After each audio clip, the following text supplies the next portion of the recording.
Hi, I hope you're enjoying my Monday story readings. Next Monday, the 18th of October, I'll be reading a story called Jero's story. It's based on the life of someone I knew over many years. As background, I've organised a little presentation on Balinese religion and culture so that you can see how Jero fits into her village context and better understand some of the challenges that she faces. So I hope you enjoy the presentation and I look forward to seeing you next Monday. Thanks. Balinese religion's a blend of ancient primal religion overlaid with generations of subsequent religious belief, insight and practice. Elements of ancestor worship, Indic religions and traces of Taoism have combined to form contemporary Balinese religion. The most coherent expressions of the religion are those practiced by the Brahmanic caste, specifically by their priests known as Padanda. Brahmanism is a product of Indianisation and it involves a religion that's based on the worship of Shiva. Its main tenets have been transmitted via palm leaf books and contain religious knowledge that has largely remained a preserve of the Brahmana. Although there are areas of overlap, this religion is essentially a different one from that practiced by most Balinese. While the Padanda may participate in village ceremonies, all Balinese, including the three upper castes, worship their own ancestors both directly in genealogical temples and indirectly as village gods and founders of villages, wards, irrigation societies and other organisations. Religious ceremonies and rituals of the Balinese village are essentially community rituals, firmly anchored to the ownership of houses and land and to membership in village and ward, as well as other basically egalitarian village organisations such as the irrigation societies.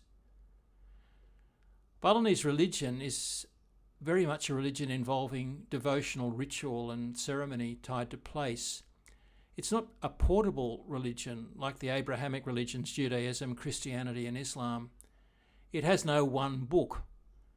Anthony Forge most aptly described some of its principal tenets when he wrote, "To own property, to live in a house yard, to cultivate either wet or dry fields, means in traditional Bali to have inescapable ritual obligations as a member of a set of temple organisations.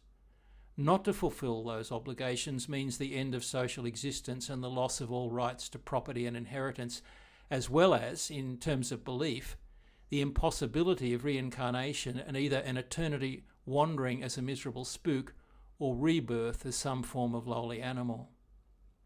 Indic notions of what has been called caste were easily assimilated into the Balinese system.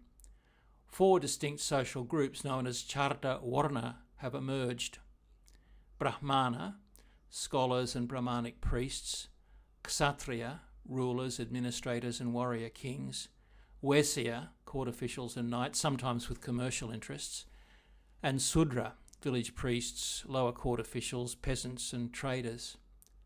About 95% of the people of Bali are Sudra. While caste groups are still important in the ceremonial and village life of Bali, new developments in agriculture, manufacturing and the growth of tourism have changed the traditional work that people do and the way income's distributed in society, as you'd expect. Caste is no longer an immediate indicator of wealth and power. Bali's emerging middle class contains many wealthy Sudras.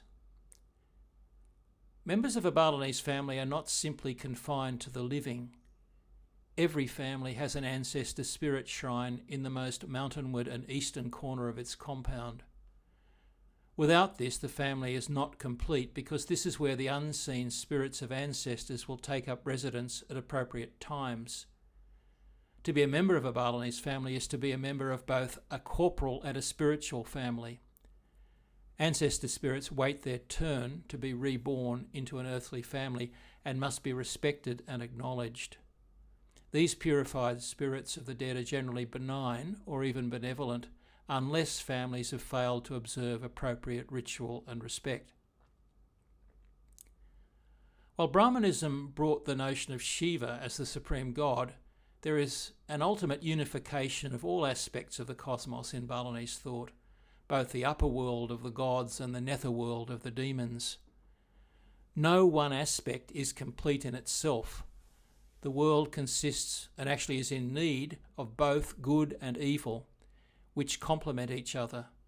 Only unification of all aspects and elements results in the oneness, totality, and ultimate reality which is behind the apparent diversity in this phenomenal world of relativity. How's this different to the monotheistic view of God? Monotheism talks of good conquering evil. There's an overcoming. Balinese religion talks about the unification of good and evil to achieve oneness. Does this view have implications for human behaviour?